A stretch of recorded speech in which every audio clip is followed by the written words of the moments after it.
السلام عليكم يا شباب. مقطع النهارده عن مجموعه الليبريانتس مع مهاره اكتر راجل مستفز رائع ممكن تشوفه في حياتك. بصوا، هو مبدئيا كده المجموعه دي ممكن تلعبها مع مهاره تانية اللي هي مهاره السحب، اللي بتخليك تسحب ورقتين او ثلاثه على حسب انت بادئ اول او تاني. وعلى فكره انا جربت المجموعه بالمهاره دي، وكمان جربت المجموعه لوحدها بيور، وجربت ادمجها مع الدوجماتيكا. هي عايز اقول لك ان المجموعه بكل اشكالها، او سواء بالمهاره دي او الثانيه، تقدر تقول عليها كده انها قويه، وغالبا هنشوفها قريب جدا تير 3 مثلا على الاقل. بس انا بصراحه يعني حبيت اجرب المجموعه بالمهاره دي. مهاره مستفزه جدا، خصوصا لما تبقى بادئ تاني. انت ضامن بتقدر تضيف لايدك بيضة راع او كايجو. يعني عايز اقول لك ان معظم المبارزات اللي بداتها تاني، حتى لو هاندي وحش، كان خصمي بينسحب. وهجيب لك كده كام مبارزه طبعا تاني. عايز اقول لك ان خصمي اول ما بيبلع بيضة راع هو حرفيا بينسحب. وفي واحد بقى ايه قال لك اشغل مخي شويه، انا بلعب ضد الرجل الاقرع، فغالبا بيضة راع، فانا احط وحش واحد في الملعب. فالمعلم عمل ايه بقى؟ راح لعب وحش واحد في الملعب وحط ورقه خلفيه وانها دوره. طبعا بلع كايجو فانسحب برضه. طيب عموما خليني اوريك المجموعه، بعد كده نروح نشوف المبارزات مع بعض. بس قبل ما ابدا خليني اقول لك اني بطلع لايف يوم ويوم على كيك، وخد بالك اوعى يفوتك اللايفات دي، حرفيا لايفات جامده جدا. بيبقى العاب رعب بقى، على العاب يوجي، على العاب اسئله، حاجات كده متنوعه. فما تنساش تعمل لي فولو على كيك، ويلا بينا نبدا. طيب ده شكل المجموعه اللي انا بلعب بيه. معظم اوراق المجموعه قديمه، مفيش غير ورقتين الدعم الجديد. خليني اقول لك على السريع، الوحش ده تقدر تعتبره اللي هو بيغنيك عن المهاره اللي انا بلعب بيها. عشان كده دلوقتي معظم الناس بتلعب بمهاره السحب.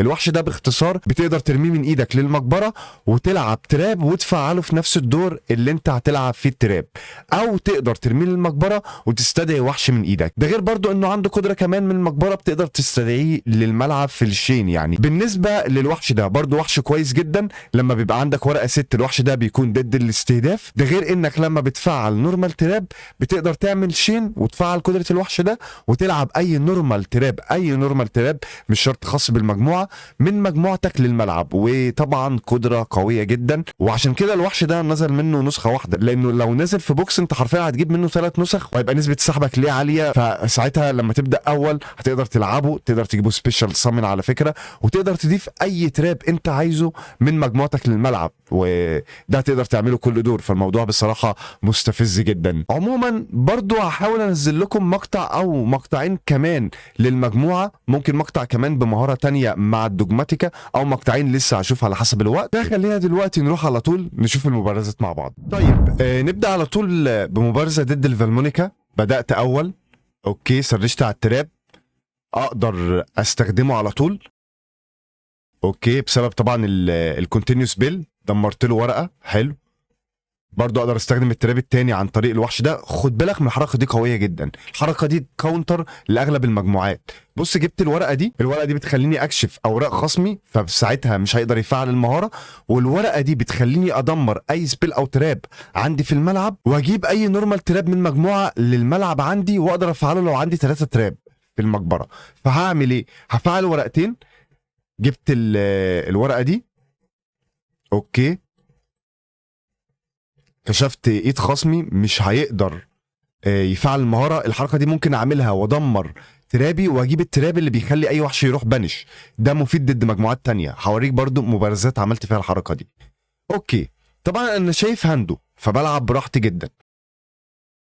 جبت الوحش ده، اوكي، عملت سيرش، رجعت الوحش، دمرت ورقه من ايده. في ايده لافا جولوم انها دوره. اوكي، طبعا ضفت التراب بقدره الوحش. اوكي، رجعت الوحش لايدي. الوحش اقدر انزل بيه سبيشال سامن عادي جدا. دمرت وحشه، هيفعل مش مهم، خلاص ملعبه فاضي، وهاندو ما فيهاش غير لافا جولوم، ما خليتوش يقدر يفعل المهاره اساسا. فعلت الفلت، كل اللي بعمله ده ملوش اي لازمه، انا لو هاجمت اكسب اساسا. اوكي، رجعت تراب، عملت لينك هجيب وحش من المقبره. بعد كده ههاجم وانهي المبارزه. طيب المبارزه دي ضد سنيك ايز. برضو سنيك ايز مشكلته لو اوراقه تروح بنش، وحوشه تروح بنش، وكذلك هخليه ما يقدرش يفعل مهاره. بص بقى هعمل ايه. فعلت قدره وحش عشان فعلت نورمال تراب، فضفت الورقه اللي بتعمل بنش. اوكي، دمرت له فوربيدن دروبلت. حلو جدا. بص هنا هيحصل ايه بقى. هنا خليت اي وحش هيروح من الملعب او ايده او المجموعه للمقبره، بدل ما هيروح للمقبره هيروح بانش بسبب الورقه دي. بعد كده هفعل التراب ده على طول بحيث قدره وحشي تتفعل واضيف تراب من المجموعه. اوكي، ضفت التراب ده، رجعت الوحش لايدي. طبعا بقدره الكونتينيو سبيل هقدر افعل التراب، هدمر لنفس السبيل خلاص مش محتاجها. ضفت التراب اللي بيكشف هاند خصمي، هفعله، كشفت ايد خصمي، خلاص حرفيا كونترت المجموعه اللي قدامي بالبانش وخليته ما يقدرش يفعل المهاره. بص هو حتى في ايده هو فعل الجزء الثاني، يقدر يفعل الجزء الاول، المفروض يقدر يفعل الجزء الاول بس مش هيقدر يفعله بسبب ان اوراقه اصلا مكشوفه. لعب لافا جولوم، طبعا انا شايف الهاند بتاعه في ايده وحشين سنيك ايز. عندي الوحش ده اقدر انزل بيه لما يجي يهاجم، يعني عندي دفاع في ايدي مش قلقان. اوكي فعلت المهاره خلاص، يعني حرفيا عارف هانده عامل ازاي، ما عندوش اي هاند تراب، ما عندوش اي حاجه. اوكي، لو فكر يلعب كومبو وحوشه لما يستخدمها لينك هتروح بانش، فكده كده مش هيقدر يكمل الكومبو. ولو قدر يجيب وحشين حتى لو جاي هاجم كنت هقدر ادافع بالوحش ده. اوكي، هو برضو كان المفروض ينسحب، مش عارف قلبه جامد قوي. هاجمت ونهايه المبارزه. طيب المبارزه دي ضد البراندد، عايز اقول لك ان في ناس بتبلع لافا جولوم او بيضة راع اقصد وتنسحب، مع ان عايز اقول لك ان البراندد مثلا ليه تير واحد حاليا وغالبا ممكن تصعد تير زيرو، ما يأثرش معاها بيضة راع لو انت بتلعب المجموعه صح. سيبك من الاشكال الفورفان او الاشكال بتاعت كينج اوف جيم اللي بتوصل كينج اوف جيم، مش كينج اوف جيم انا يعني. اللي بتوصل لكينج اوف جيم في اشكال احترافيه جدا. يعني انزل لك شكل البراند التاني هو يعتبر انا بشوفه افضل شكل، يعني ما بيفرقش معاه بقى بيضة راع كايجو لافا جولوم الكلام ده، مش ما بتفرقش خالص. اوكي عامل نفس الحركه، كشفت الهاند بتاعه، اي وحش هيروح بانش. فعلى فكره وحش البستيال الاس ار ما يقدرش يفعله من ايده لانه بقدرته بيروح للمقبره، ما يقدرش، بس يقدر يستدعيه من ايده. اي وحش، بص اي وحش هيروح بنش على طول. اوكي رجعت الوحش قبل ما يضيف اي حاجه. اوكي بنش وحش وجاب ده عادي جدا، اي حاجه بتروح بنش، اي حاجه حرفيا بتروح بنش. عمل فيوجن، استدعيت وحش، هعمل سيرش في الاند فيس، هو قال يدافع. احسن حاجه تبقى شايف ايد خصمك مش مخليه يقدر يفعل المهاره، عامل له وضعيه البنش حرفيا، مش هيقدر يعمل حاجه حرفيا. معظم المجموعات الموضوع بيبقى صعب جدا لما تفعل ورقتين دول ضدهم. اوكي برضو الموضوع سهل بس انت فاهم يعني لازم اهزر شويه. جبت ايس بريزون، دمرت وحش بالفيلد طبعا. هنا هفعل ايس بريزون على طول لان جبتها بالوحش ده، وحش قوي جدا حرفيا، دعم قوي جدا عادي مفيش اي مشكله. كيوس انجل، الوحش ده ممكن تجيبه سينكرو سامن، ممكن تبعته المقبره وتجيبه تاني تفعل قدرته تاني، برضو وحش قوي جدا مع المجموعه. تقدر تجيبه من المقبره بالوحش ده على فكره وتفعل قدره البانش تاني. فالموضوع مجموعه قويه جدا بس عايزه حد برضو يكون متمكن شويه بالمجموعه، وكمان عن تجربه المهاره التانيه افضل، بس دي يعني فيها شويه رخامه فبصراحه قلت ابدا بيها. طيب هنا عامل 5 وين ستريك، 5 وين ستريك. عايز اقول لك من رخامه المهاره بتاعت الرجل الاقرع انها مش بتبان، يعني انت دلوقتي مش عارف هو بيلعب ايه. ففي ناس بتلعب اصلا بمهارات تانية او مجموعات تانية وبنفس الشخصية عشان يخدع اللي قدامه. فتلاقي في ناس قلبها جامد زي الاخ اللي بيلعب قدامي ده اللي هو مش فارقه معاه الدنيا، اقرع مين، اقرع على نفسه، هعمل فول كومبو، انت فاهم، هو ده اللي عمله. وده اخرة ان قلبك يكون جامد بجد، يعني ده اخرة ان قلبك يكون جامد. هو عمل فول كومبو، يعني كنت هات وحشين بس خليك مفتح، في منهم وحش هيطير بكايجو بس انت جبت 3.